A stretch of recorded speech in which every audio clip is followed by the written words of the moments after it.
2821 above deck. In another memory, Soul Reaper Jet was looking down at the vast expanse of the night garden as life slowly flowed out of her broken soul, drop by drop, like it always did. Bringing a golden fruit to her mouth, she took a bite and chewed its flesh slowly, a thoughtful expression on her face. She spared the fruit a long look. Eating fruits every day, she had never even seen a fruit during her time in the outskirts, let alone tasted one.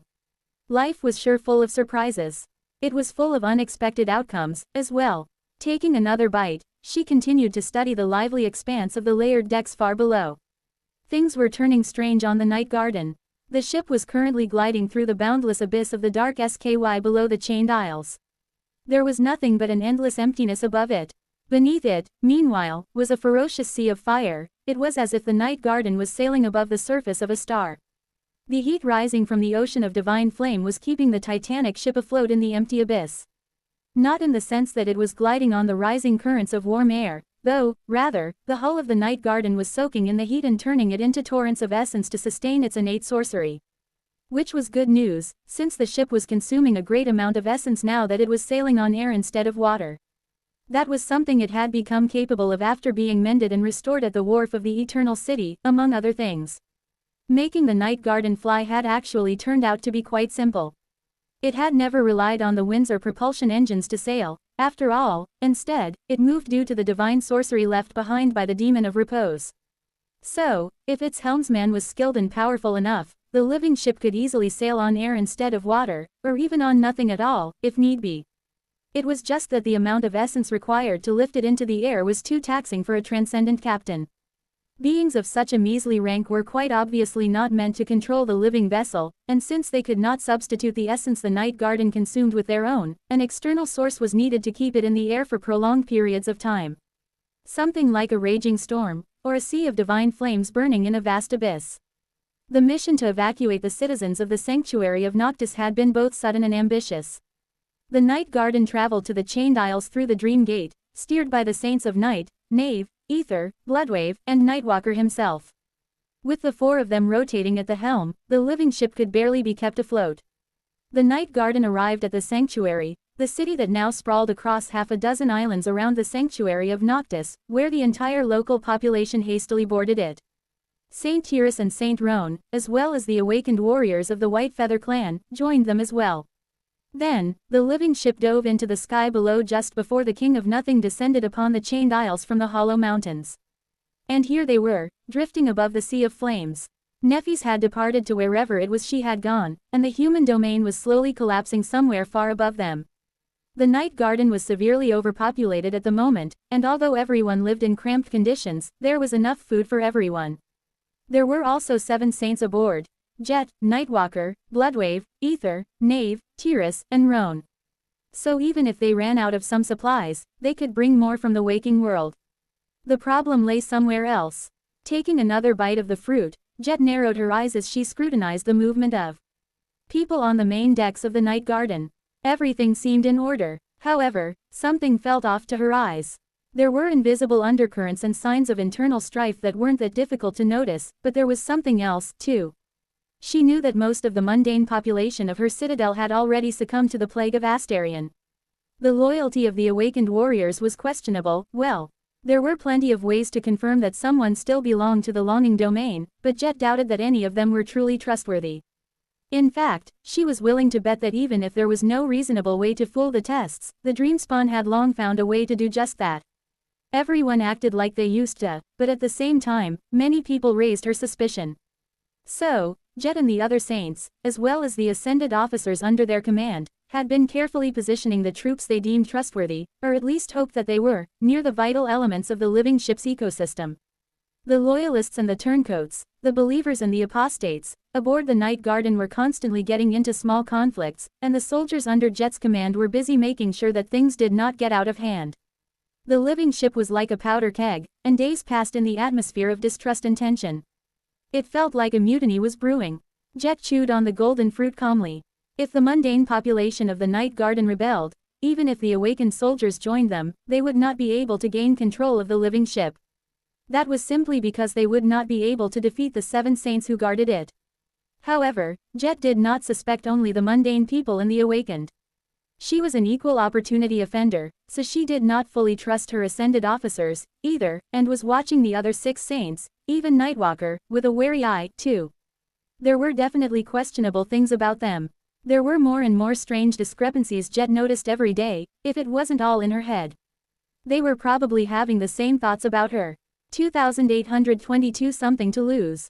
Yesterday, Jet had shared a bottle of strong spirits with Nightwalker. The conversation was relaxed, but inevitably turned to their current predicament. The ship absorbs an ocean of essence from the divine flame, but climbing up to the surface will be difficult. We can train young Tiras and her husband to steer the ship, but even with 6 saints working in shifts, we'll run ourselves ragged. She gave him a curious glance. What are you getting at? Nightwalker looked her up and down, then grinned. Well, your pool of essence is several times deeper than that of any of us. Plus, you're the captain. It seems peculiar that you are not standing at the helm, no. Won't you take at least a shift or two? Jet studied him with a relaxed smile. Nothing of what he said was wrong, but she had removed herself from the rotation for a reason. When the Saints of Night steered the Night Garden through the air, all they had to do after a shift was spend a few days replenishing their essence. Jet could not do the same, though, instead, she would have to hunt a significant number of nightmare creatures to refill her shattered core. Which was not a problem. Usually, however, she would be vulnerable until she did. If someone wanted to eliminate her, that would be the perfect moment to attack. Was Nightwalker really asking her to take the helm because he wanted to spare the rest of the Saints some exhaustion, or was there a more sinister intent behind his request? She took a sip of alcohol and shrugged, her smile remaining the same. I'll think about it. A day before that, Nave had been making a routine report to her. There were a total of 24 violent Alt-G cations between the civilians yesterday. 15 connected to the strife between the domains, the rest due to mundane reasons. Bruises and lacerations, nothing serious. The troublemakers were detained to let them cool down. He checked his notes. The food stores are holding up well. A few are depleted, but we are almost ready to harvest the innermost fields. That should cover the difference. All in all, our surplus seems sufficient to feed the additional population. There's nothing else to report, really. Jet nodded. Good. She glanced at him briefly, then asked in a neutral tone. Oh, by the way, did you change the guard shifts in the mainmast pagoda a few days back? Nave remained silent for a moment, checking his notes again. After shuffling through several pages, he nodded. Yes, there was a minor change. Jet raised an eyebrow. Why? He shrugged. A few soldiers were seen fraternizing with the turncoats, so I had to replace them. That, in turn, required pushing the shift change timing a bit. Jet remained silent. She wouldn't call changing security personnel a minor issue. Even if it was, why hadn't Nave informed her? Was it peculiar, or was she just being paranoid? She smiled, then glanced away and nodded. Okay. At some point between these two conversations, Jet was showing Sky Tide around the ship. They talked as they moved between the decks. Anyway, I hear that your daughter has run off to challenge a nightmare. Tiras pursed her lips. She did. Jet studied her briefly, then chuckled quietly. Like father, Lee Ke daughter. The apple does not fall far from the tree, huh? Tiras sighed and fell silent. Eventually, though, she asked. Is that where our sovereign is? Has she run off to challenge the 5th nightmare? Jet spared her another look. The champions of the human domain were naturally curious about where Changing Star was, considering that the world seemed to be falling apart at an abominable speed. As I said before, I do not know. She wasn't lying. Jet herself did not know where Neffys and Sunny had disappeared to, only that they had gone to complete a vital mission. Even Cassie did not seem to know, despite the fact that she had been the one to inform them about that development. Tiras frowned. Do you really not know, or are you only saying that you don't know? Jet turned to look at her. It was natural for Sky Tide to want to know where the supreme she had sworn to serve was. However, that was the 3rd time she had asked Jet, despite receiving the same answer the first 2 times. Was she really asking out of concern, or was she asking because someone else really wanted to know where his opponents were? I really don't know. Tiras did not ask her the same question again, but would stare at her strangely from time to time after that. All of it was quite distressing. The suspicion, the ambiguity, the waiting, it was honestly a bit tiring.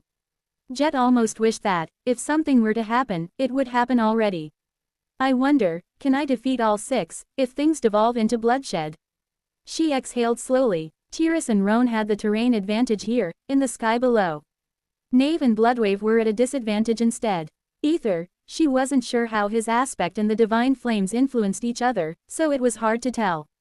Nightwalker was an old monster who was utterly lethal in any environment, as well as the one she was most wary of. Still, if Jet had to bet, she would bet on herself. If they were to attack her, she'd probably kill at least most of them. Possibly even all of them. She really wished they wouldn't, though. Chances were, they were not going to. There were easier ways to defeat her than a battle, after all. There was an entire ship of people under her command, and each of those people could become a hostage. What was she going to do if the saint at the helm of the Night Garden threatened to drop it into the ocean of divine flames unless she surrendered? What would she do if they forced her to calculate the value of her own life against the unknown number of lives she was meant to protect? The golden fruits were usually sweet, but today, the one she had plucked tasted bitter. Jet sighed. Life is indeed full of surprises. But, strangely, I miss the days when I had nothing to lose.